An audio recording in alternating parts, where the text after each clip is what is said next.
yet another opportunity for us to be in the presence of God, to learn His words, and to worship Him in spirit and in truth. We have a lot of health issues.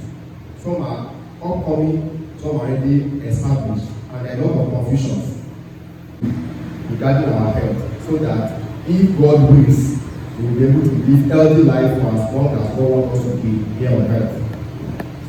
So let's go to the next slide, which is going to show us the title of what we want to talk about. That is, we are going to do introduction to health education, and that is we want to look at principles of healthy living in this present age. So essentially, we are going to be looking at biblical perspective, biblical principles regarding healthy living in this present age. You see, people who are in medical field will be able to bear me witness to work to this. There are a lot of competing information and even interest that drive all the things that they give to us, even the medications that we take. We have a lot of questions about some of them. How much more the people that are with more patients that just go to the hospital and say, oh, I have headache, and doctor will just write, we will go and buy it. We don't even know what the drug does. So in developed countries, what they do is that they will tell you the drug they are giving you, they will tell you what the drug does, they will tell you the side effect. But in Nigeria, it is a different thing. They just tell you, Brother Gideon, take this medicine, take it one morning, one afternoon, one night. It's when you get back home that you discover that this drug can even cause side effects, can cause this, can cause that. So nobody bothers to educate us.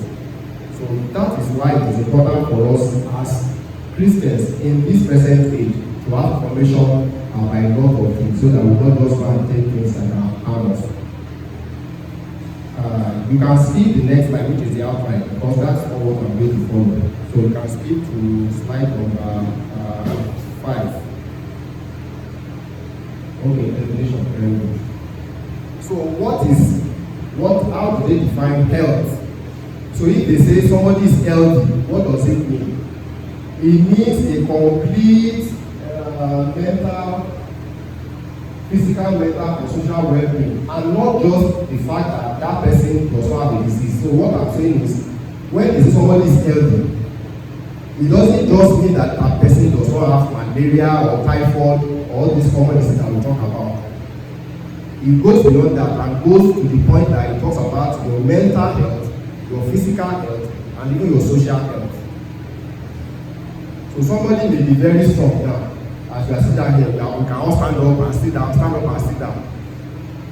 But what about our mental health? Are you able to sleep well in the night? Are you having anything that is bothering your mind, maybe in your workplace or at home?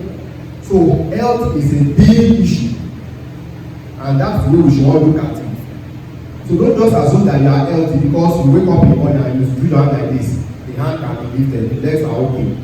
Then make sure that everything around you is also working in order. Don't create problem for your wife, don't create problem for your husband, don't create problem for the people you work with, don't create problem with people that you are playing with. That is what means totality of health. Because we know it's a common thing.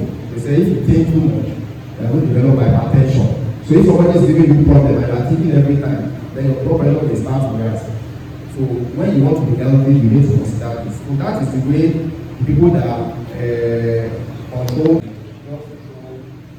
Which one is healthy for us to control? Among these two, I mean, is it between among these people? Which one is healthy between them? Is it clear? Are they clear? The fruit, right? Then what about fried chicken or roasted chicken? Especially, it's also healthy. Okay, but as we go, we'll see what God wants us to do about it. But what I want to bring out is that the primary determinant of how healthy or how sick one is determined by what we eat. So today's body of knowledge has created several confusion concerning what is safe or unsafe for human consumption. If you go and read the internet, some people will tell you that eating chicken is bad for your health. Eating goat is bad for your health. Eating cow meat is bad for your health. Everything is bad. There's nothing that you can eat today that they will not tell you that is bad, isn't it? So they create a lot of confusion. But biblical principle supersede most of these latest scientific guidelines that you see today. The Bible has said something about what we should eat, how we should eat them, and how we should not eat them, even before these sciences begin to evolve. Historically, if you look at the book of Leviticus, by the time we get back home, we can take all this down, and Deuteronomy chapter 14, you will see the Bible gives restrictions on some certain animals. It says, if a fish have no fin and scale, don't eat them. You talk about animals that do not have hooves, divided hooves, don't eat them, and so many other things. Talk about birds, don't eat vulture, instead a lot of birds that we should not eat, and so on and so forth. But today, in the New Testament, what do we see?